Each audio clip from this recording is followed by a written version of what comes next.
As of right now, there are two probable outcomes for these George Floyd riots. Either you all have been tricked and you guys are all now infected with the coronavirus, or it never actually existed in the first place. Welcome to the Revival.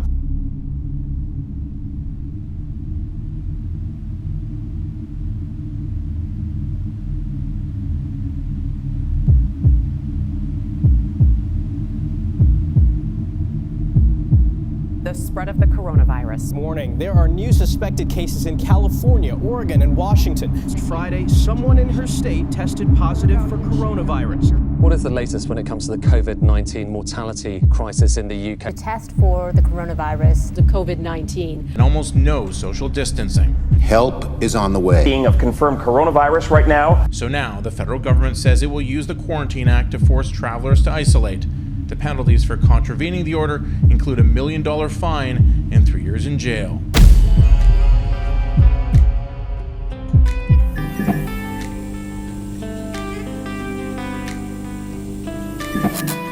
Now first, I would like to start this video on a positive note.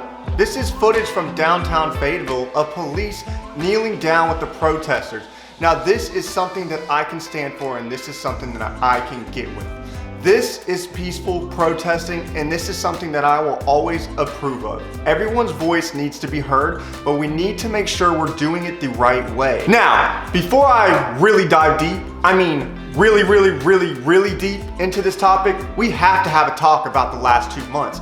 Every single day, our news feeds were flooded with the extremely deadly, lethal coronavirus that shut down corporate America. The media had over 10,000 published occasions of using the word coronavirus across all news platforms. Now, the only thing that we are interested in speaking about is encouraging people to hit the streets to riot. Now, if your first impression is that I'm throwing a smokescreen at the movement, I am not. I am all for peaceful protesting.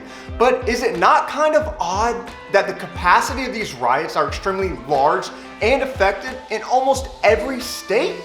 We just got done being told repeatedly for 2 months social distancing needed to happen and small businesses had to shut down. Now, 7 days later, we have heard nothing about it, and here we are, encouraged to pretty much unite, which is the exact opposite of what they were trying to do when they told us to stay indoors. So get this, so just listen to this for a second. How does it make sense that the last 2 months, we've shut down ESPN, we've shut down sports networks, we've shut down news stations, we've shut down small businesses, we've shut down sporting events, we've shut down churches. The last 2 months, everything has been about staying inside and keeping your social distancing, and we hear nothing about that now. Now, in fact, we're actually encouraged to hit the streets, and we are encouraged to take place in these riots and protests.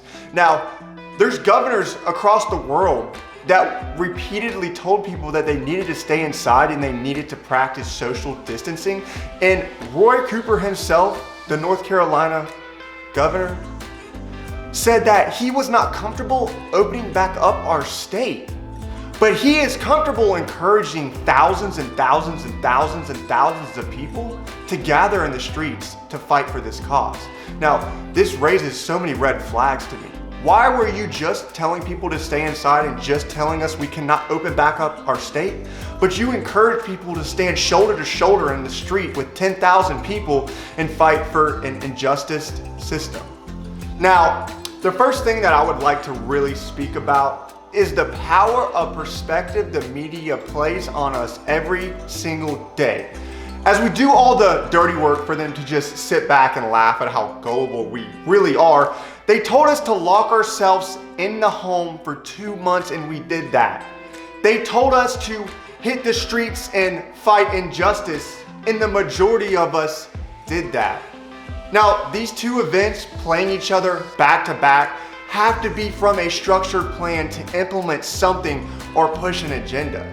2020 has already been super crazy, and it almost doesn't even seem real.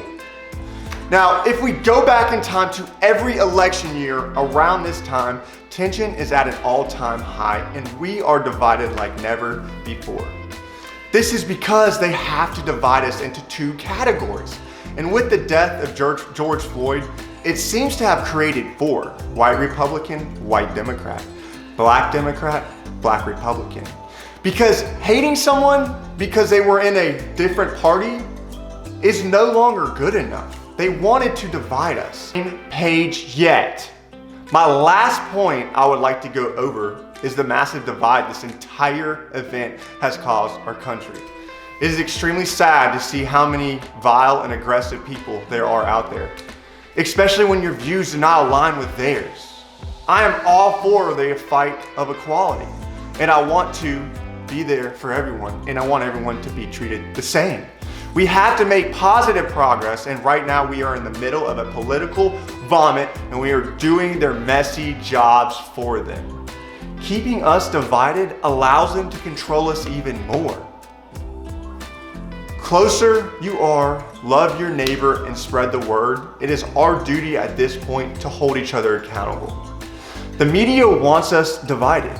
We have to fight back. This is the purpose of this channel. I want everyone to come together to really see the real problem in America. It's not race, it's not color, it's not sexuality, it's not gender. It's the media. They're pushing all of this. And until we can come together and we can realize that the real enemy is the media and the TV and the social media, we're always going to be fighting each other. I think right now is the perfect opportunity for us to get all on the same page and fight a real cause. Thank you so much for tuning in, and I will see you guys next time.